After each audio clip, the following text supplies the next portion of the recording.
Mazingaombwe hayataisha duniani, na ukistaajabu ya Tanzania hujaona ya Uganda kuhusiana na mambo ya uganga. Mshukiwa wa wizi wa mkoba amejipeleka katika kituo cha polisi cha Malaba baada ya nyoka kutumwa na mganga kutoka kijiji cha Wamba, Uganda.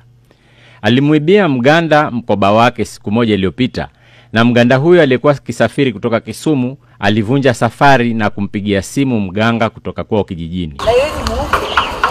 Nyoka aliyetumwa alimsaka mshukiwa huyu na kujifunga mwilini mwake na kumuongoza njia hadi hapa katika kituo cha polisi, akimtizama usoni. Akiwa na mkoba wake wa wizi mgongoni, mshukiwa ambaye kwa sasa hana uwezo wa kuzungumza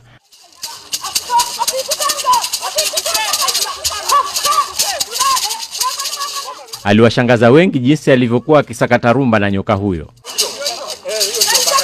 Mwenye mkoba akampigia simu mganga wake na kumfahamisha kwamba kuna mshukiwa katika kituo cha polisi cha Malaba. Mganga huyo alifika na kuingia kazini kumtenganisha mshukiwa na kumchukua nyoka wake.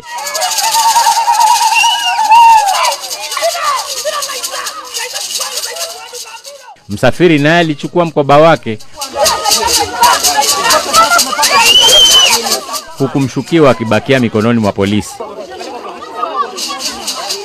Ajabu, haikujulikana kama mganga alilipwa pesa ngapi kwa kazi hii ya kustajabisha, lakini anatarajiwa kurejea tena siku nyingine ili kumuugua mshukiwa arejee kama alivyokuwa.